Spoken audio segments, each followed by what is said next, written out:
Coach, after he didn't play football the last 2 years, Jamil Burrows came in January. What did you kind of see from him, and how has his progress been so far? He's got a lot of talent. He's got to get himself in shape. He has, spurts where he plays really well and spurts where he doesn't. I think a big part of it is he's got to get himself conditioned and get in playing shape. But hopefully he'll continue to get better and develop and get his skill set back, and we're counting on him to have a good year and help us this fall. Not just him, but you brought in a lot of new transfers on the interior.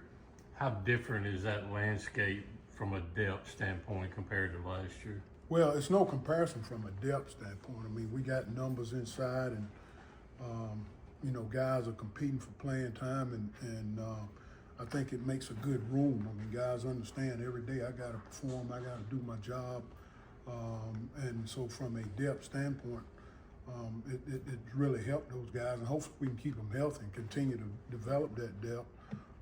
Just trying to mix and match now and figure out who can play what, who can do what. We'll get all that sorted out, finish sorting it out in fall camp. What do you think was some of the causes of the issues with the pass rush and run stopping last season? Well, I mean, obviously we got to be better. I think part of it was personnel. I think we got to coach better. We got to put them in better position.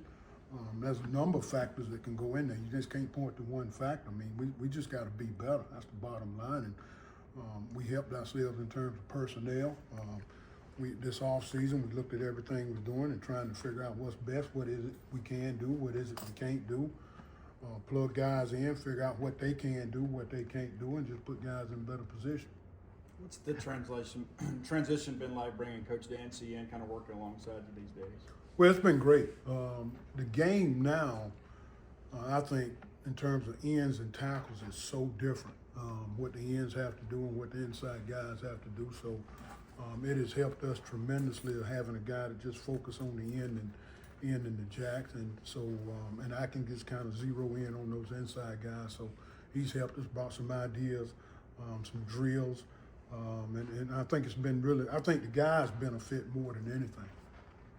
How was Dean from a health standpoint? Well, he's still trying to get healthy. He's been cleared. Got to be careful of what we ask him to do and don't overload and don't get too excited because he's back. And just we laugh about it, just try to get him through fall camp and get him to the first game and then go from there. Along those lines, too, I mean, a lot of these Mississippi guys have kind of helped you kind of forge this, D-line U thing here. When you kind of look at the guys that you've been able to recruit the last couple of years, what kind of stands out about those guys, maybe in hopes of carrying on that level tradition? That's a good question. I don't know if the guys fully understand what went into quote unquote D-line U, the work ethic, how we approach our job. Every day I try to preach something. I don't want to live in the past, but those guys need to understand that a lot of great players came through here before them, and there is a responsibility to get it going and get it back to where we are known. It makes for great media, D-line U. But we all that's developed by two things: how you play and the talent. And so we have to play better in order to get the recognition up front. The more you win, everybody gets recognition. There's never been great players on bad teams, so that's just kind of how it goes. So everything on defense starts up front, and we have to be better up front and very much better in the interior and on the edges, and then we kind of go from there. What goes into developing a room when you have so many new guys coming in and haven't played together before? You have to establish work ethic, number one, how we go about things.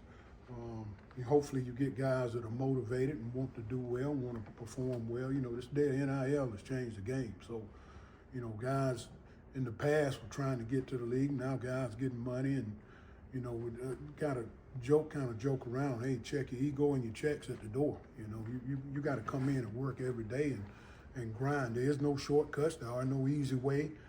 We can't cut corners. It's one way of doing things up front, and guys have to embrace that.